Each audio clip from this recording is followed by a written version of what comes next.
Assalamualaikum warahmatullahi wabarakatuh. Jangan lupa subscribe, like, comment, share, dan stay tune. Mari kita belajar mengaji bersama-sama bersama Allahumma Al-Ustaz salli ala Abuya Sayyidina Ar-Razi Terima Muhammad kasih. wa ashghili Alhamdulillahilladzi rafa'a alladzina amanu walladzina utul ilma darajat. Amma ba'du. Sahabat-sahabat Rumi yang melakukan Allah, ada pertanyaan mengenai legalitas sebagai murid. Teman-teman, saya bukan orang sempurna. Saya hanya seorang hamba Allah, masih banyak kekurangan. Mikir-mikir dulu kalau mau jadi murid saya. Namun kalau pertanyaannya dalam bab ilmu hadis atau dalam bab tasawuf, ini dua hal yang berbeda. Dalam bab tasawuf, maka di situ ada, kalau dulu kita ngambil bayat, meskipun itu sudah saya tiadakan dalam thariqat yang saya anut dan saya ajarkan, tapi yang ada adalah ngaji, ta'lim, zikir, lalu riyadhah tertentu. Dalam hal ini, sahkah berguru lewat YouTube? Mengikuti dauh ajaran ulama-ulama kita yang sekarang juga melek dengan teknologi. Sekarang itu YouTube bisa menggantikan surat, bisa menggantikan hadir.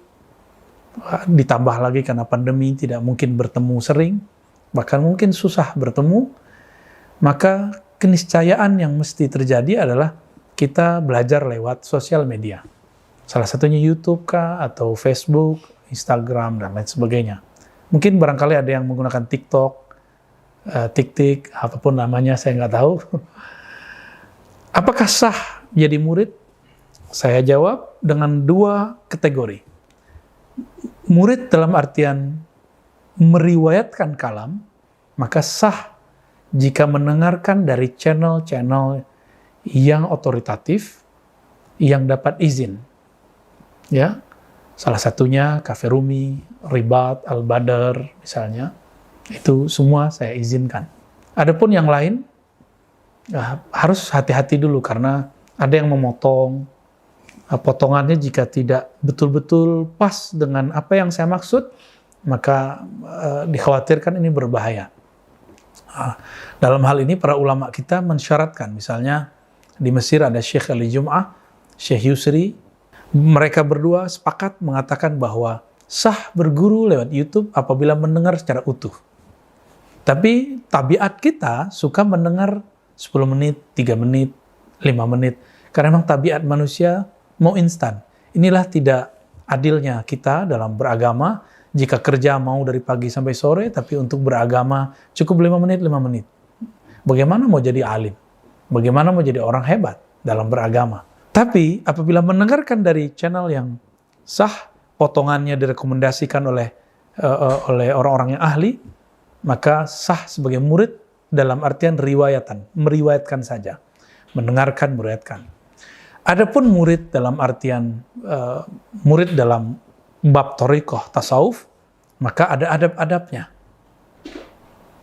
Dan adab-adab ini bagi orang yang belum sampai kepada cinta kepada guru, ini akan menjadi beban. Tapi bagi orang-orang yang sudah mencintai gurunya, ini akan menjadi penyemangat malahan. Nah, dalam hal ini misalnya ada adab berguru.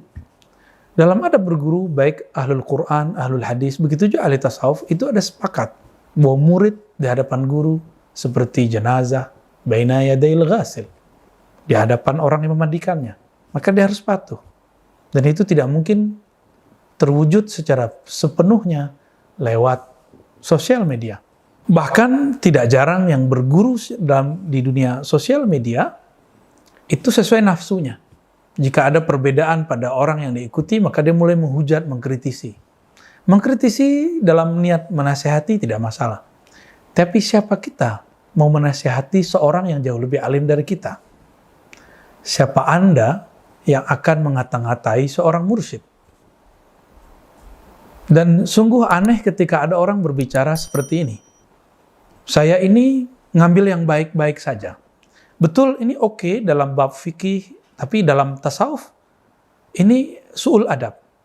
Kenapa su'ul adab? Yang mengerti baik itu siapa? Jika Anda, jika engkau, jika teman-teman bisa mengetahui yang baik melebihi seorang mursyid, lalu kenapa harus bermursyid? Untuk apa berguru? Jadi mursyid sendiri ya. Cukup Anda jadi guru sendiri. Ya. Kalau kemudian kita mengatakan, saya kalau yang baik-baik saya ambil. Berarti ada hal yang menurut kita tidak baik pada guru tersebut, lalu masihkah kita pantas menyebut kita murid dia? Ya, inilah yang kemudian menjadi kegalauan saya dalam beberapa waktu ini mengenai adab-adab berguru. Apakah kita sah menjadi guru, menjadi murid dari seseorang? Kalau dalam hati ini masih ada pengingkaran terhadap status dia sebagai guru. Guru bahasa Sanskerta lama, yang berarti mursyid, pembimbing, mentor, murabbi. Ya, maka teman-teman, sahabat yang melakukan Allah, apalagi kita belum mengenal orang yang mau kita jadikan guru sepenuh hati. Teman-teman tentu belum kenal saya. Saya ini punya kelemahan banyak. Saya tidaklah sempurna. Saya bukan malaikat, bukan juga orang-orang suci. Jadi apabila hendak menyatakan diri sebagai murid, istikharah saja dulu. Istikharah, minta kepada Allah, ya Allah, apakah emang engkau izinkan aku berguru kepada fulan? Kepada Ar-Razika, Ar-Razuka, Ar-Razeka, siapakah namanya? Terserah. Jika memang ada isyarat ke sana, silakan. Lalu itikadkan, jazamkan, azamkan kalau ingin berguru dan memulai adab. Murid itu terbagi dua, murid shadiq, murid kazib.